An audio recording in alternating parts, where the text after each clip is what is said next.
지금 사회적 거리두기가 한창인데 광주에서요. 경찰 170명이 모였답니다. 김경 아나운서 왜 그런 거예요? 예, 그만큼 경찰에게는 중요한 사안이었고 심각한 사안이었기 때문입니다. 이 영상을 보시면 마치 조폭 영화가 떠오른다 이런 생각이 드실 것 같은데요. 어허. 해당 영상을 보면서 함께 설명해 드리겠습니다.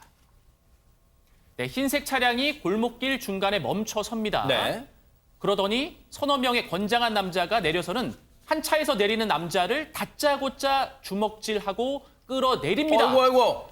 한 명을 폭행하고 있는 거예요, 서너 명이서. 네. 자, 그러더니 이 남성들 들고 있던 흉기로도 이 남성을 마구 때리고 구타를 이어갑니다. 세상에. 굉장히 충격적인데요. 이게 대낮에 벌어진 일입니다. 네. 결국 구급차까지 등장을 한 모습을 볼 수 있습니다. 순식간에 정말 순식간에 도로 한복판에서 일어난 일인데 장해찬 평론가님, 저들은 대체 누굽니까? 네, 외국인 노동자들이었다고 합니다. 서로 국적이 다른 외국인 노동자들 사이에서 집단 폭행이 벌어진 건데요. 어허. 지난 19일 오후 4시경이었습니다. 그러니까 대낮인 거죠. 광주의 한 주택가에서 카자흐스탄 출신 외국인 노동자가 식사를 마치고 나왔습니다. 식사를 마치고 나오는 길에 이 아제르바이잔 출신 외국인 노동자 5명이 이 카자흐스탄 출신 피해자를 끌어내가지고 영상에 보신 것처럼 집단적으로 구타도 하고요. 허벅지에 흉기로 상처도 낸 겁니다. 세상에요. 저렇게 무자비한 행동을 지금 대한민국 땅에서요. 무법천지 이런 상황을 연출했어요.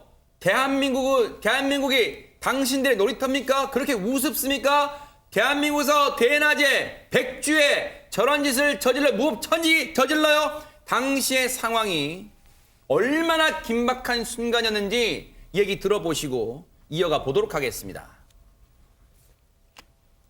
4명인가 내렸어. 4명이서 내려갖고 그 애를 끄집어 당겨갖고 거기서 이제 싸움을 한 거야, 이제. 그래 형사가 가서 말리는데도 한 사람이 계속 때리더라고요. 이게 한 서너 명이서 한 사람을 때렸어요. 그래서 형사가 있는 데서 못 때리게 한데도 쫓아와서 다시 때리고 쫓아와서 다시 때리고. 정말 듣기만 해도 살벌합니다. 그런데 장윤미 변호사님, 저들 사이엔 대체 무슨 원한 관계가 있던 겁니까, 그러면? 그렇습니다. 이 사건이 있었던 게 백주 대낮에 가까운 시간이었는데요. 바로 그날 자정쯤에 먼저 카자흐스탄인들이 아제르바이잔 사람들을 먼저 공격했다고 합니다. 그래서 둘 사이에 폭력이 있었고요. 그 당시에도 흉기로 머리를 내리치고 또 폭력을 행사해가지고 이거에 대한 안갚음 성격으로 바로 당일 오후 4시 20분경에 그 광주의 골목 주택가에서 이런 보복 폭행을 자행한 겁니다. 어디 대한민국 땅에서 백주에 저런 무법천지 보복 범죄를 저질러요. 그런데 하재근 평론가님, 네. 이들 사이에 이런 악감정은 지금 이 사람들 외국인 노동자들 국적이 서로 다르잖아요. 네. 혹시 이런 악감정이 오랫동안 쌓인 거예요, 그러면? 작년 8월부터 이게 이 대립이 격화됐다고 하는데 패싸움도 많이 했다고 합니다. 네. 그러니까 카자흐스탄하고 아제르바이잔이 원래 소련에 속해 있던 나라였는데 독립을 한 거죠. 아하. 그 카스피해 주변에 있는 나라들인데 카스피해 주변에 있는 나라들이 약간 좀 국가 간의 감정이 예민한 게 있습니다.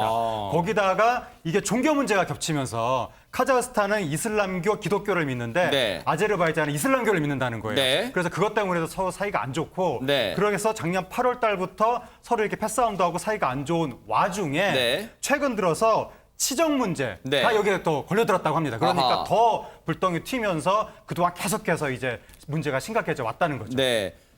저 보복 범죄를 저질렀다는 게 또 저 피해자 국가의 나라 외국인 노동자한테 다 퍼졌을 거 아니에요, 장해찬 평론가님. 그러니까 지금 먼저 카자흐스탄인들이 아제르바이잔 사람들을 때렸고요. 현재까지 사건 경과를 보면 지금 대낮에 아제르바이잔인들이 카자흐스탄인에게 보복 폭행을 했어요. 네. 그럼 또 당한 카자흐스탄인들이 가만히 안 있겠죠. 네. 아제르바이잔인들을 대상으로 또다시 보복 폭행에 나설 것이라는 첩보를 경찰에서 입수해서 네. 경찰 특공대와 기동 타격대 170여 명이 투입이 됐습니다. 네. 뭐 가스총과 테이저건 등으로 무장을 했고요. 네. 이들이 첩보를 받고 이 조직적으로 폭행에 가담했던 카자흐스탄인들과 아제르바이잔 사람들을 네. 대거 검거해서 16명을 검거했고 현재 4명에서 5명 정도가 도주를 했는데 경찰의 추적을 받고 있는 상황이라고 합니다. 아니, 대한민국 땅에서요, 자기들끼리의 어떤 뿌리 깊은 갈등 때문에 이런 무법천지 상황을 연출해요? 우리 대한민국 애꿎은 우리 대한민국 주민들은 무슨 지금 죄입니까? 지금 공포에 불안감에 떨고 있대요. 관련 얘기 들어보시고 이어가 보도록 하겠습니다. 무섭죠. 소름 끼친다니까. 일요일 날이면 술을 먹고 걸음을 못 걸을 정도로 술을 많이 먹어버려요. 근데 일요일 날 같은 날은 우리 밖에도 잘 안 나가요. 이인철 변호사님, 대한민국 땅에 와서 열심히 일하는 거 그래요. 좋아요. 외국인 노동자를 좋아요. 그런데 저런 모습을 보여주면요. 저게 그 자기네 나라 사람, 자기네 나라 이미지에 먹칠을 하는 걸 왜 모를까요? 근데 이게 전제가 되게 모든 외국인 노동자 얘기가 아니고 이제 일부 노동자 그렇죠, 얘기예요. 네. 일부 외국인 노동자 얘기인데 술 먹고 싸우고 한 40~50명이 집단적으로 이렇게 패싸움 벌인 일이 왕왕 있다고 합니다. 그래서 이제 인근 주민들이 굉장히 무섭잖아요. 네. 신고가 들어가면 또 막 빨리 도망가고 있다고 해요. 네.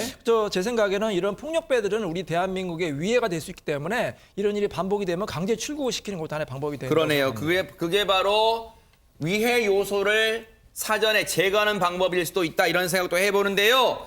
실제로 저곳에 저 인근에 외국인 노동자들이 많이 거주하고 있어요. 김기혁 아나운서. 네, 이 지역 일대 뭐 서로 집단 폭행이 일어났던 카자흐스탄인 그리고 아제르바이잔 이 인등을 포함해서 그리고 우즈베키스탄 그리고 중앙아시아 출신의 고려인까지 한 5,000명 정도가 거주를 하고 있답니다. 네. 타국에서 지내는 게 뭐 힘들고 쉽지 않을 텐데 서로 도우면 더 좋지 않을까 안타까움이 좀 남습니다. 네.